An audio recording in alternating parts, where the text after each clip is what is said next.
ವಿಚಾರ ಅಂತಂದ್ರೆ ನಮ್ಮ ಭಾರತ ದೇಶ ಹೇಗಿದೆ ಅಂದ್ರೆ ಕಲ್ಲನ್ನ ಕಂಡು, ಮಣ್ಣನ್ನ ಕಂಡು, ಮರವನ್ನ ಕಂಡು, ಮನುಷ್ಯನನ್ನ ಕಂಡು ದೇವರು ಅಂತ ಪೂಜೆ ಮಾಡುವಂತ ರಾಷ್ಟ್ರ ಯಾವ್ದಾದ್ರು ಇದ್ರೆ ಅದು ನಮ್ಮ ಭಾರತ ದೇಶ.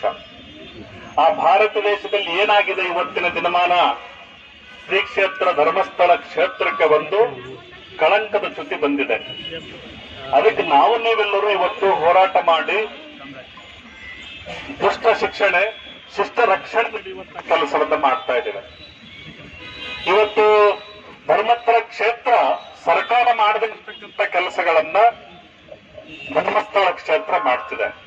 ಏನು ಅಂತಂದ್ರೆ ಮಧ್ಯವರ್ಜನ ಶಿಬಿರ, ತದನಂತರ ಸ್ತ್ರೀ ಸಬಲೀಕರಣ, ಆಮೇಲೆ ವಿದ್ಯಾರ್ಥಿಗಳ ವೇತನ, ಅದನಂತರ ಆರೋಗ್ಯ ವ್ಯವಸ್ಥೆ ಮತ್ತು ಕೆರೆಕಟ್ಟೆಗಳನ್ನ ತುಂಬಿಸುವಂತದ್ದು, ಹೂಳೆತ್ತುವ ಕಾರ್ಯ, ದೇವಸ್ಥಾನಗಳ ನಿರ್ಮಾಣ, ಮಠ ಮಂದಿರಗಳಿಗೆ ಜೀರ್ಣೋದ್ಧಾರ, ಇವನ್ನೆಲ್ಲ ನೋಡ್ಕೊಂಡು ಬಂದಾಗ ಒಂದು ಅವರ ನಾಣ್ಣುಡಿಗಳು ಈ ಸಮಾಜಕ್ಕೆ ಏನು ಕೊಡ್ತಾ ಇದೆ ಪುಣ್ಯಕ್ಷೇತ್ರ ಧರ್ಮಸ್ಥಳದಿಂದ ಅಂತಂದ್ರೆ ಸಮಾಜ ಕಟ್ಟವರು ಹೇಗೆ ಇರಬೇಕು ಅನ್ನೋದನ್ನ ತೋರಿಸಿಕೊಡ್ತದೆ. ಇವತ್ತಿನ ನಾಯಕರು ಹೇಗಿರಬೇಕು ಅಂತ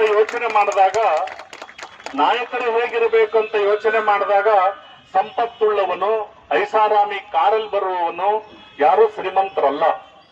ಯಾರು ಶ್ರೀಮಂತರು ಅಂತಂದ್ರೆ ಹಸಿದಾಗ ಬಂದು ಅನ್ನವನ್ನು ಕೊಡ್ತಾರೋ, ಯಾರು ಬಾಯಾರಿದಂತ ಸಮಯದಲ್ಲಿ ನೀರನ್ನು ಕೊಡ್ತಾರೋ, ಯಾರು ಶಿಕ್ಷಣದಿಂದ ವಂಚಿತರಾದಂತವರಿಗೆ ಶಿಕ್ಷಣವನ್ನು ಕೊಡ್ತಾರೋ, ಸ್ತ್ರೀಯರು ದುಷ್ಟ ವ್ಯಸನಿಗಳಿಂದ ದುರ್ಬಲರಾದಂತವರನ್ನ ಸಮೀಕರಣ ಮಾಡಿ ಆ ದುಷ್ಟ ವ್ಯಸನಿಗಳನ್ನ ಮದ್ಯಪಾನದಿಂದ ವರ್ಜಿತ ಮಾಡಿ ಸಮಾಜಕ್ಕೆ ಒಳ್ಳೆ ಮನುಷ್ಯರನ್ನ ತಯಾರು ಮಾಡುವಂತ ಕೆಲಸ ಯಾರು ಮಾಡ್ತಾರೋ ಅವರು ನಾಯಕರಾಗ್ತಾರೆ, ಅವರು ದೇವರಾಗ್ತಾರೆ. ಇವತ್ತಿನ ದಿನಮಾನದಲ್ಲಿ ನಾವೆಲ್ಲ ಯೋಚನೆ ಮಾಡುವಂತದ್ದಾಗಬೇಕಾಗಿದೆ. ಇವತ್ತು ಪುಣ್ಯಕ್ಷೇತ್ರ ಧರ್ಮಸ್ಥಳಕ್ಕೆ ನಾವು ನೀವೆಲ್ಲರೂ ಇವತ್ತೆಲ್ಲ ನೋಡ್ತಾ ಇದೀವಿ, ಟಿವಿ ಮಾಧ್ಯಮಗಳಲ್ಲೆಲ್ಲ ನೋಡ್ತಿದ್ದೇವೆ. ಆ ಮಾಧ್ಯಮಗಳಲ್ಲಿ ಏನಾಗಿದೆ ಅಂತಂದ್ರೆ ಇನ್ನೂ ಅದು ಪರೀಕ್ಷೆನೇ ಆಗಿಲ್ಲ, ಪ್ರಮಾಣಿಸೇ ನೋಡಿಲ್ಲ, ಸುಮ್ಮನೆ ಏನ್ ಬೇಕಂತದ್ನೆಲ್ಲ ಮಾತನಾಡುವಂತ ಭಾವನೆಗಳು ಹುಟ್ಟುಕೊಂಡ್ಬಿಟ್ಟಿದ್ದಾವೆ. ಅದು ಆಗಬಾರದು, ಅದನ್ನ ನಾವು ಖಂಡಿಸ್ತೇವೆ. ಸತ್ಯ ಸಿಗಲಿ, ಯಾರ್ದಾದ್ರೂ ಆಗಲಿ, ಒಳ್ಳೇದಾಗಲಿ, ಅದ್ರ ಬಗ್ಗೆ ನಮ್ಮ ಅಭಿಪ್ರಾಯ ಇಲ್ಲ.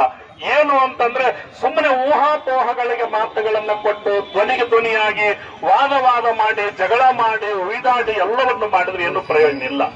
ಇದು ಏನಾಗಬೇಕಾಗಿದೆ, ಇನ್ನು ತನಿಖೆ ಮಾಡ್ತಿದ್ದಾರೆ. ತನಿಖೆ ಹಂತದಲ್ಲಿರುವಾಗಲೇ ವೀರೇಂದ್ರ ಗಿಡೂರ್ ಹಂಗೆ, ಧರ್ಮಸ್ಥಳ ಹಿಂಗೆ ಅಂತ ಮಾತನಾಡೋದು ತಪ್ಪಾಗ್ತದೆ.